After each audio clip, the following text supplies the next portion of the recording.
जय श्री राम, जय माता दी। तो ये ज्योतिष में प्रत्येक जो भाव होते हैं ये आपके सामने number 1, number 2, number 3, number 4, number 5, number 6, number 7, number 8, number 9, number 10, number 11 और नंबर 12, ये 12 भाव कुंडली में होते हैं। आप इस 12 भाव में जीवन का सारा हाल लिखा हुआ होता है, लेकिन अब जिसने जितनी मेहनत की है ज्योतिष में, उसी के अनुसार वो फलादेश करता है। बाकी ये 12 भाव जो हैं, ये हमारे जीवन के सारा हाल इसमें होता है।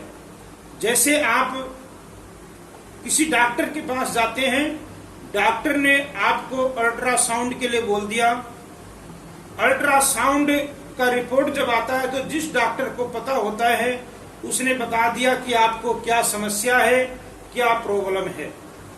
उसी प्रकार से ये 12 भाव जो कुंडली में होते हैं, इसमें हमारे जीवन का सारा हाल छिपा हुआ है।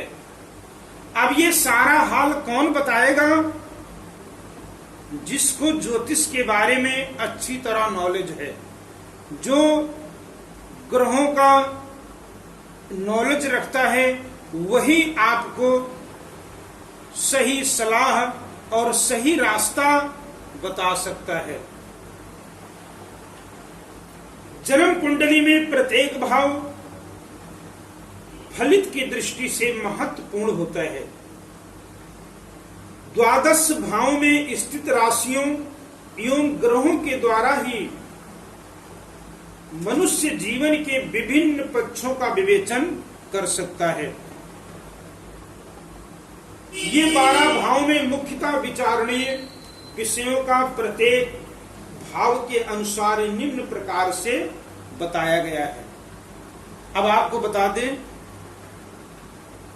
ये पहला घर है, इसको पहला भाव बोलते हैं। अब इसमें चाहे 10 नंबर लिखा है, चाहे 5 नंबर लिखा है, चाहे 1 नंबर लिखा है और चाहे 7 नंबर लिखा है, लेकिन कुंडली में ये पहला घर होता है। इसे भाव भी कहा जाता है।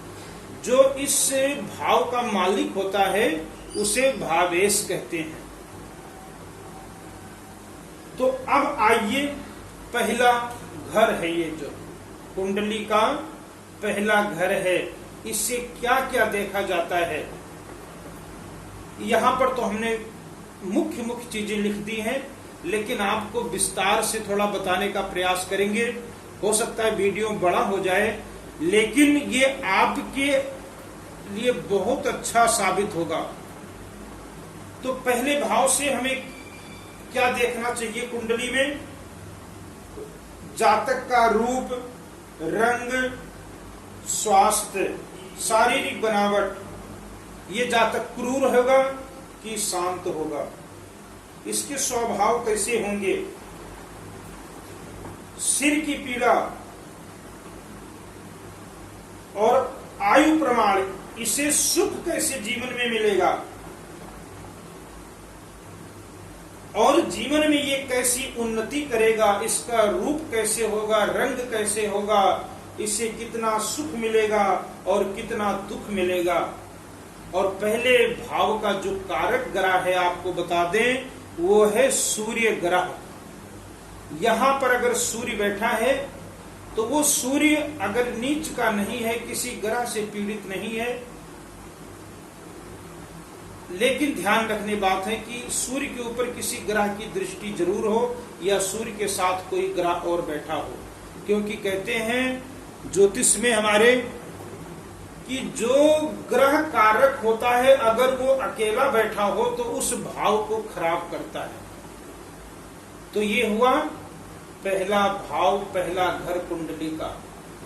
अब दूसरा घर पे आइए। दूसरे घर पे इसे धन भाव कहा जाता है। इससे नेत्र, परिवार देखा जाता है, क्योंकि एक कुटुंब का घर होता है। उसके पास धन कैसे होगा, कितना धन होगा, उसकी वाणी कैसे होगी, परिवार संसाधन की व्यवस्थाएं कैसी होंगी, उस जातक की आर्थिक स्थिति कैसे होगी, धन का संग्रह कैसे होगा, धन का लाभ होगा कि धन का हानि होगा, परिवार में सुख दुख, मित्र और ये दाहिनी आंख, कान, नाक, वाणी, कंठ, स्वर, सौंदर्य, सत्य भाषण, सोना चांदी, द्रव्य, क्रय विक्रय, व्यापार, ये सब हम दूसरे भाव से देखते हैं। इसे दूसरा घर भी कहा जाता है। अब इस भाव के जो कारक ग्रह हैं वो है देवगुरु बृहस्पति। बृहस्पति ग्रह अगर यहाँ पर किसी शुभ ग्रह के साथ बैठा हुआ है तो आपको जितनी बातें बताई गई हैं वो आपको सभी परिवार का अच्छा साथ मिलेगा, आपके पास बहुत ज्यादा धन होगा, आपका सेहत भी बहुत अच्छी होगी। तो ये रहा दूसरा घर, दूसरा भाव। अब इसके बाद में तीसरा भाव ये है, कुंडली का तीसरा भाव। तो तीसरा भाव से हमें क्या देखा जाता है? इसमें हमारे सगे छोटे भाई बहन। अब जातक पराक्रमी कितना है, कितना पराक्रम वाला है, वो उद्यमी है, नौकरी का सुख। आपके पड़ोसी कैसे होंगे और आप कितने बलवान होंगे। और शरीर में अगर देखा जाए तो खांसी, दमा, फेफड़े संबंधी रोग,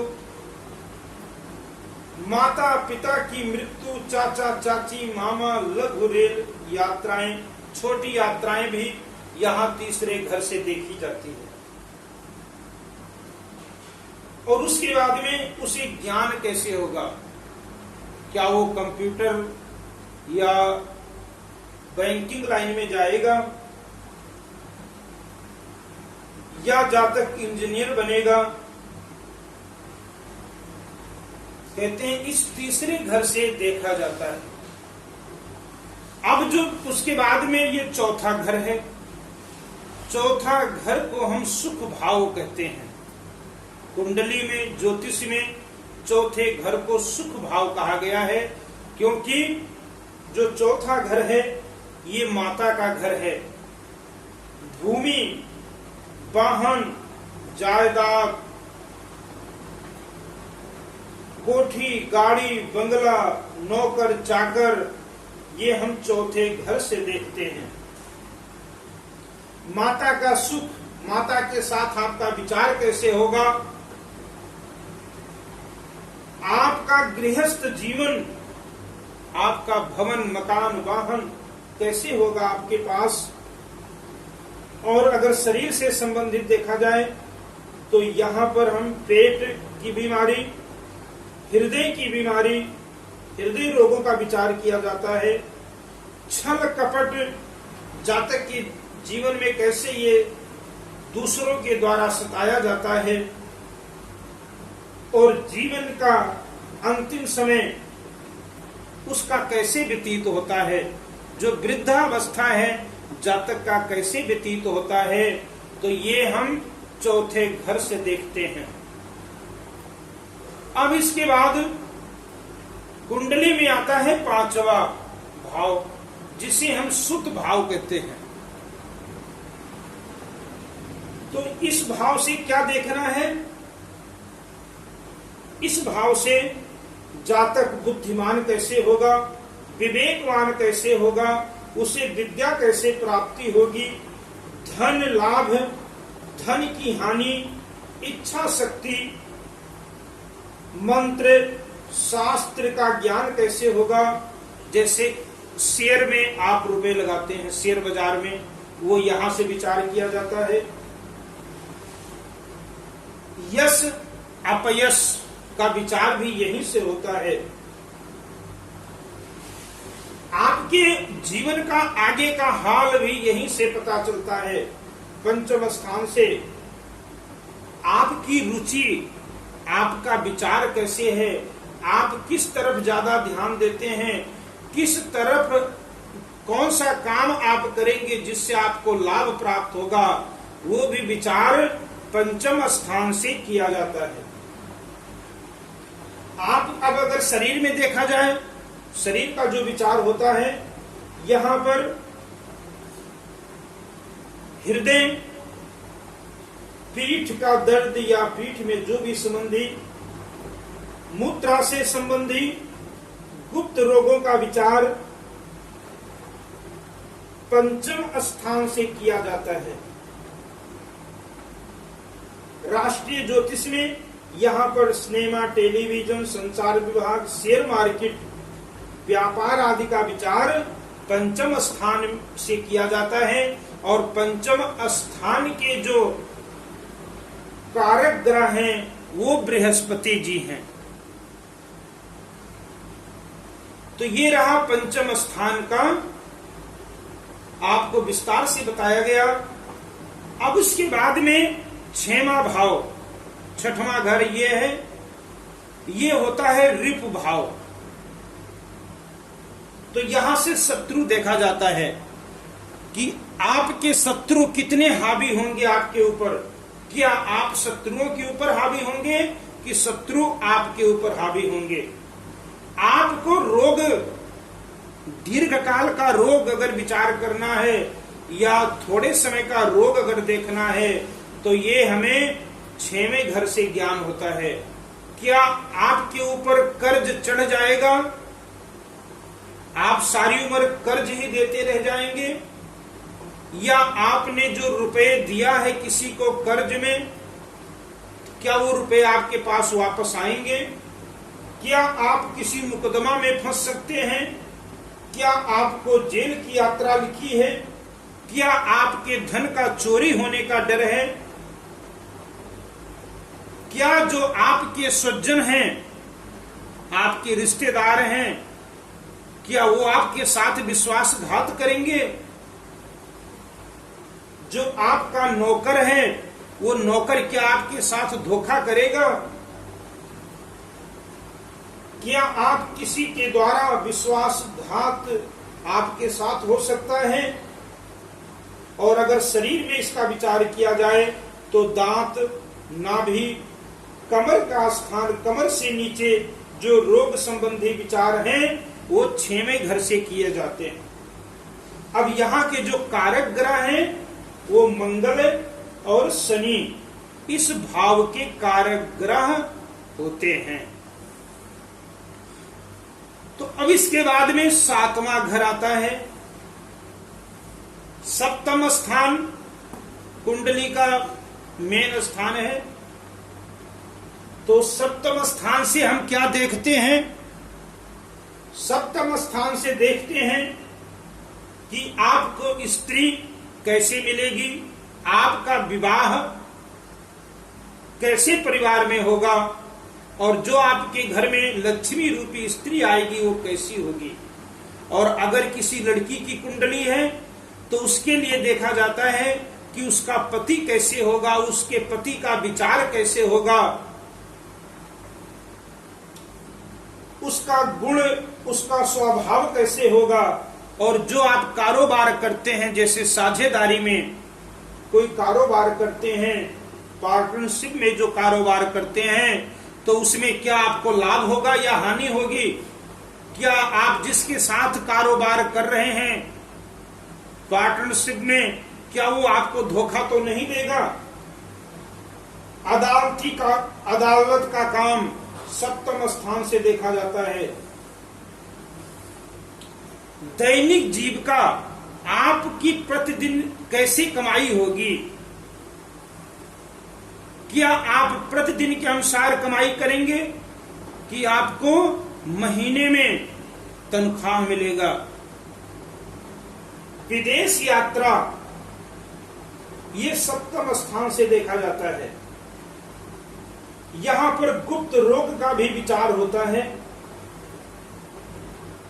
और सप्तम स्थान को मारक स्थान भी कहा गया है। और इस सप्तम स्थान के जो कारक ग्रह हैं वो हैं शुक्र देव। अब अगर राष्ट्रीय ज्योतिष में से देखा जाए